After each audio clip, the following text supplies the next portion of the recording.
বলবে যখন আমরা মিকাতে গেলাম, মিকাতে যখন যাব তখন আমরা লাব্বাইক হাজ্জাতান অথবা লাব্বাইক উমরাতান এই দুইটা শব্দ বলবো। যেহেতু আমরা হজ উমরা একই সাথে করব, সেজন্য আমরা বলবো লাব্বাইক হাজ্জাতান ও উমরাতান অথবা লাব্বাইক হাজ্জাতান লাব্বাইক উমরাতান। এইভাবে আমরা যখন মিকাতে যাব ওই সময় আমরা এটা বলতে পারি, অথবা লাব্বাইক আল্লাহুম্মা লাব্বাইক বিল হাজ্জি ওয়া উমরাতি এইভাবে আমরা বলতে পারি। এরপরে আমরা বিশেষ করে 8 তারিখের দিন আমাদের জরুরত হচ্ছে আমরা ওযু গোসল করে লাব্বাইক হাজ্জাতান বলে হজ্জের ইহরাম করব। ইহরাম করার পরে লাব্বাইক আল্লাহুম্মা লাব্বাইক লা শারীকা লাক লাব্বাইক ইন্নাল হামদা ওয়া নি'মাতা লাক ওয়াল মুলকা লা শারীকা লাক, এই যে হজ্জের তাকবীর আছে এইটা আমরা অনবরত পড়তেই থাকি। এই তাকবীর আমাদের বিশেষ করে 8 তারিখ থেকে পড়াটা জরুরত। আমরা যখন ইয়ালাল্লাহ নামক জায়গায় যখন পৌঁছাবো তখন তো আমরা লাব্বাইক হাজ্জাতান বা লাব্বাইক উমরাতান এইটা বলবো, কিন্তু বিশেষ করে 8 তারিখ থেকে আমাদের এটা বলতেই হবে। যখন আমরা ইহরাম করলাম, ইহরাম করার পর থেকে আমাদের এটা বলতে হবে। এরপর আমাদের বিশেষ করে জরুরত হচ্ছে আমরা মিনায় চলে যাব। মিনায় যাওয়ার পরে আমাদের যোহর, আসর, মাগরিব, ইশা স্ব ওয়াক্তে আমাদের কসর করতে হবে। আবার মিনায় আমাদের যেতে হবে, যাওয়ার পরে যোহর, আসর, মাগরিব, ইশা 4 ওয়াক্ত যে সালাত আছে, যোহর 2, আসর 2, মাগরিব 3, ইশা 2 রাকাত, এটা আমাদের নির্দিষ্ট ওয়াক্ত বা নির্দিষ্ট যে সময় আছে সেই সময় অনুযায়ী করতে হবে। কিন্তু আমরা বাঙালি যে কি করি, আমরা জামাত করি, যোহর 4 পড়ি, আসর 4 পড়ি, মাগরিব 3 পড়ি, আসর ইশা 4 পড়ি, এটা করতে হবে। এটা যদি করি তাহলে আমাদের সুন্নাহ বিরোধী কাজ হয়ে যাবে। আপনাকে অবশ্যই কসরই করতে হবে। তাহলে আমাদের কি করতে হবে, যোহর থেকে ইশা পর্যন্ত কসর করতে হবে অর্থ অনুযায়ী। যোহরের রক্ত যোহর, আসর রক্ত আসর, মাগরিবের রক্ত মাগরিব, অর্থ অনুযায়ী আপনাকে আমাকে কসর করতে হবে। এরপরে 9 তারিখে আমাদের চলে যেতে হবে আরাফার মাঠে। সূর্য ওঠার পরে আমরা মিনা থেকে রওনা হয়ে যাব।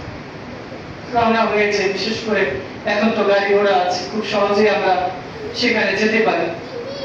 তো সেখানে আপনাকে মাগরিবের আগেই পৌঁছাতে হবে। যদি কোনো কারণে দেরি হয়ে যায় এরপরে আপনাকে আরাফাতে যেতেই হবে।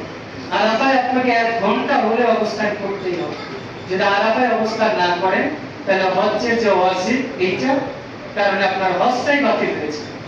তাহলে আমাদের কি করতে হবে, 9 তারিখ মাগরিবের আগেই আমাদের আরাফার মাঠে পৌঁছে যেতে হবে। সূর্য ঢলে যাওয়া থেকে মাগরিবের মধ্যে সেখানে আমাদের অবস্থান করতে হবে। এরপরে সূর্য ঢলে গেছে, মাগরিব কিন্তু পড়া যাবে, মাগরিবের আযান হয়ে গেছে, বা আপনি কোন কারণে আসতে দেরি হয়ে গেছে, মাগরিবের পরে এসেছেন, ইশা রক্ত হয়ে গেছে, যতই হোক না কেন আপনি ওইখানে মাগরিব পড়তে পারবেন না, চলে যেতে হবে আপনাকে মুজদালিফা।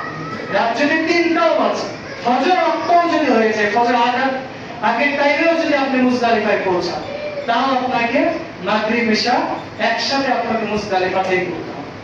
বুঝতে পেরেছেন? তাহলে আমাদের আরাফার মাঠে আমরা মাগরিব পর্যন্ত অবস্থান করি। অবস্থান করার পরে মুজদালিফাতে চলে যেতে হবে। মুজদালিফায় যে আমরা কি করব, মাগরিব ইশা সেখানে আমাদের পড়তে হবে। করার পরে এবার আমরা সেখানে রাত যাপন করলাম। এই রাতে আমাদের নফল তারাবি তাহাজ্জুদ কিছুই পড়তে হবে। আমরা ওখানে গিয়েছি, যাওয়ার পর রাতের বেলা ঘুমিয়ে যেতে হবে, এই যে আমার ইবাদত। আমরা হজ্জের যে তাকবীর সেগুলো তো আমরা করব।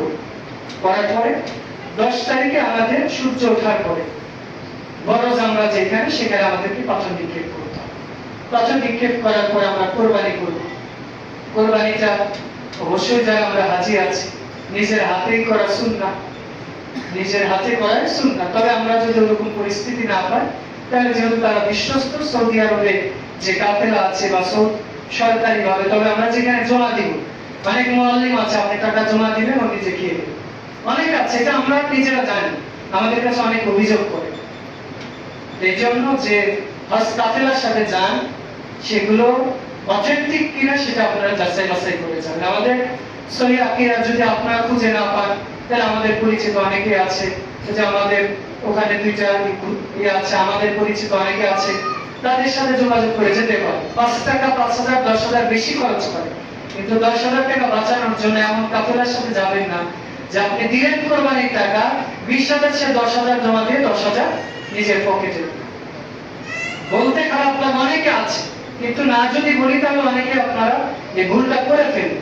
আপনি যাকে দিবেন আপনার মুআল্লিম বলবেন যে আমার রিসিপ্ট চাও। আপনি পড়তে জানেন অথবা না জানেন, দুই অক্ষরটা তো একটু এরকম দেখবেন যে 20 এর মতো দুই দেখা যায় কিনা, অথবা যারা পড়তে জানে তাদেরকে, অথবা যারা আরবিয়ান আছে বা ওখানে যারা দূরভাষী আছে তাদের বলবেন যে দেখেন তো ভাই ঠিক আছে কিনা, বা দেখালে ওরা আপনাকে পড়ে শোনাবে।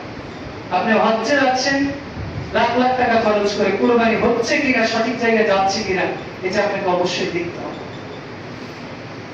এরপর আপনার জন্য যেটা জরুরি, কোরবানির আগে আপনি মাথা মুন্ডন করতে পারেন, মানে চুলটা কেটে ফেলতে পারেন। তবে এখানে দুইটা অবস্থা, একটা আমরা হচ্ছে চুল কেটেও ফেলতে পারি, মানে নেড়া যেটা এটাও করতে পারি, আবার খাটোও করতে পারি। তবে উত্তম হচ্ছে নেড়া করে ফেলা, একেবারে ছোট করে ফেলা। তবে জিরো সাইজ যেটা এটাও আমরা করতে পারি, উত্তম। আমরা এত টাকা খরচ করতে যাচ্ছি, উত্তমটাই করবো, নেড়া করে ফেলবো, এটাই হচ্ছে উত্তম, এটাই হবে।